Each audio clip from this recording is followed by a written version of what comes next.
Sige po yung mga handa na magpuri sa Panginoon. Tumatayo, pumapalakpak, palakpak, Kwaresma. Ayan, tiis-tiis muna tayo. Pero alam nyo, yung palakpak nyo na yan, ay tsak yun. May pagpapala tayong iuwi kay Yahweh El Shaddai. Tingin ka muna sa katabi mo, kamayan mo, umari. Sabi mo, kapatid, naniniwala ako, uuwi tayo, answered prayer na, tagumpay pa, sa pangalan ni Jesus, ano sagot? Palakpak Kwaresma! Sumigaw! Ayan. At may babasahin lang po ako, buhat sa banal na kasulatan, mga bilang, chapter 23, verse 19. Ang Diyos ay di sinungaling na tulad ng tao. Ano mang sabihin niya ay kanyang gagawin. Kung mangako man siya, ito'y kanyang tutuparin. Sino may mga kahilingan? Naniniwala po ba kayo? Answer prayer na tayo. Sige po, panatalihin natin nakataas ang ating dalawang kamay. At ibalik natin sa Kanya ang lahat ng papuri at pasasalamat na tunay ng kahanga-hanga ang ating Panginoong Yahweh El Shaddai. Hallelujah! Yahweh, sa oras po ito, naniniwala kami na kung saan may dalawa o tatlong nagkakatipon, ikaw ay naririto sa aming kalagitnaan. At sa iyo namin maingat, ibinabalikan lahat ng papuri at pagsamba bilang aming pasasalamat. Hallelujah!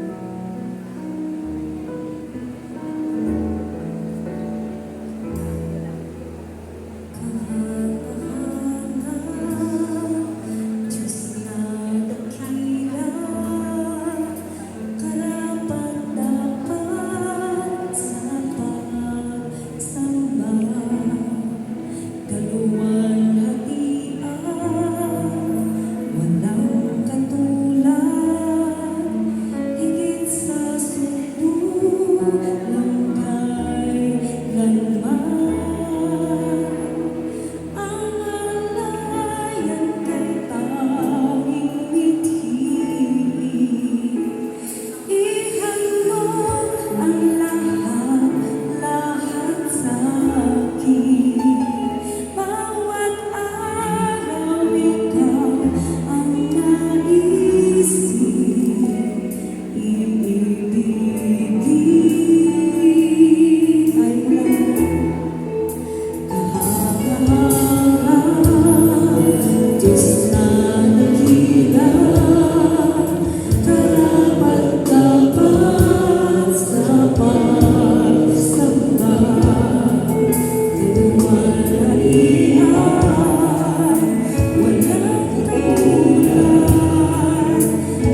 Amen? Para maibalik natin sa Kanya ang lahat ng papuri at pasasalamat natin. Napakabuti po ng ating Diyos. Sino po may mga panalangin dito, may mga kahilingan? Mahina. Yung malakas? Naniniwala po ba kayo? Walang imposible sa ating Diyos. Sabihin natin, walang imposible. Sa'yo, Yahweh Shaddai. Ay sama-sama magpuri sa Panginoon. Ilabas ang banyo at iwagayway bilang ating katagumpayan. Tunay na, walang imposible. Okay, walang banyo.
Wala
Yung malakas sabihin natin. Walang imposible. Walang imposible.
Hallelujah! Taas ang kamay! Sabay-sabay! Ipagkaliwayakan niyo! Sumigaw! Tayo ay nagkakaisa. Lungsong nilay at Mindanao ay nagsasama-sama. Hindi ka Pilipino, tayo'y Pilipino na nagkakaisa. Si Yahweh ang sandigay namin. Di namin siya. Kita ang nagpurihin natin ang pangalan niya.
Salamat sa Diyos.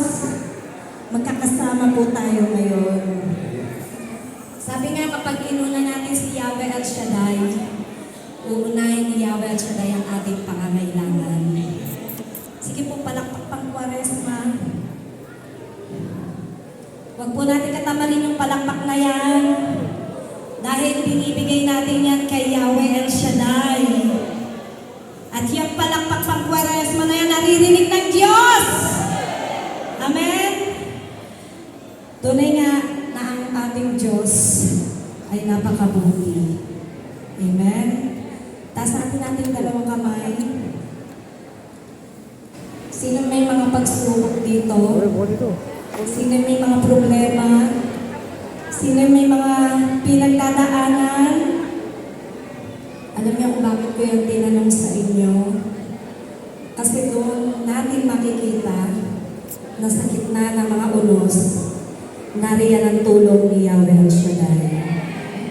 Sige po, may nabasahin po ako sa inyo na sa banal na kasulatan sa Aklat ng Isaiah 66, verse 13. Kasama mo ang Diyos kahit sa pinakamahirap mong araw.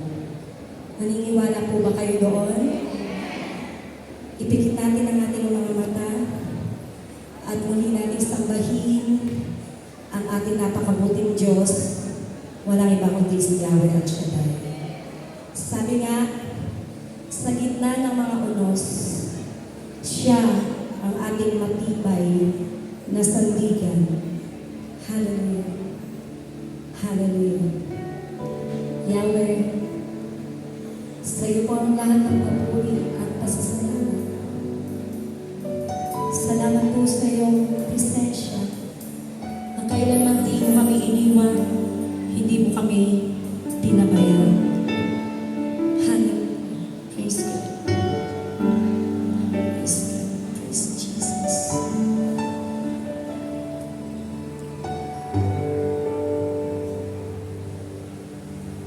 Pipiliin ko ang magpuri sa iyo at magtiwala sa iyo kaparaanan. Maghihintay sa iyo, aking Panginoon. Kailan may hindi ako pababayaan. Higit sa sitwasyon at suliranin, ang iyong dakilang ngalan. Sa gitna ng bagyo, aawitan kita. Sa lungkot at sa saya, pupurihin kita. Ikaw, O Diyos, ang matibay na sandigan sa lahat.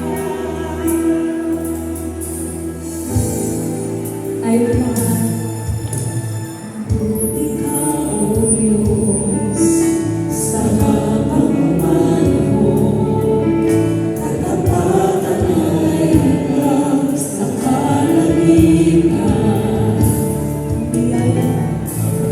Biyaya mo ang siyang kailangan ko. Kailan may hindi ako iiwan.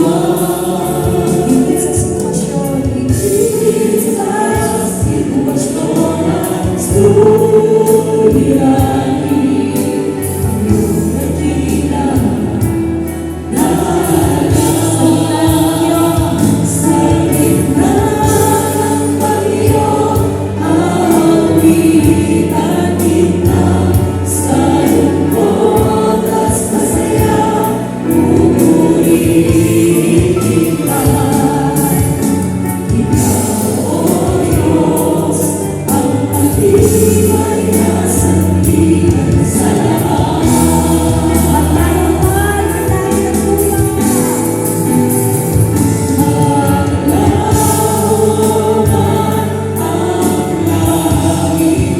tuwa. Mananatili ang Diyos.